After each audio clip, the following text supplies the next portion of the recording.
I think that what's important to understand when someone, as a foreigner, comes to Korea is that the bond that you have within the company goes beyond just the contract that you have with the company. The company acts more like a family, like the extension of the family. And this is something which is very important to understand as a foreigner when one comes and one interacts with, for instance, colleagues, bosses, people who are working for you. It's to understand that it's not only about just a contractual agreement, okay, you work for me, I give you the salary, or you get this and that. It's more about the consideration as well. It's about how the other people feel that you are considering them, that you have, there's this whole kind of feelings aspect, which is extremely important to take into account if you want to achieve a prosperous work relationship within the company.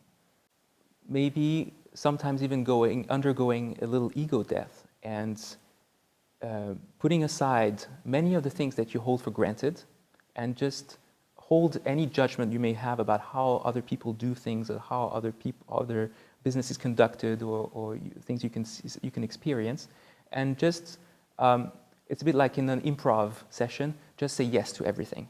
Just say yes to whatever you see, whatever you hear, whatever you and immerse yourself, and then you can form your own opinion from a more neutral point of view.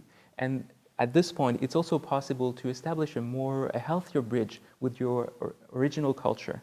I think at the same time it's about putting aside and maybe forgetting a little bit about what you knew before without forgetting yourself. That would be my main advice to anyone coming to Korea.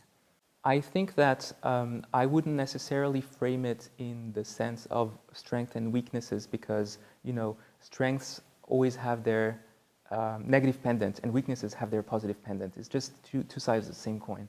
Overall, coming from France, especially from the French mindset, which is extremely independent, which is extremely about, you know, doing your things on your own and according to your own logic in a way.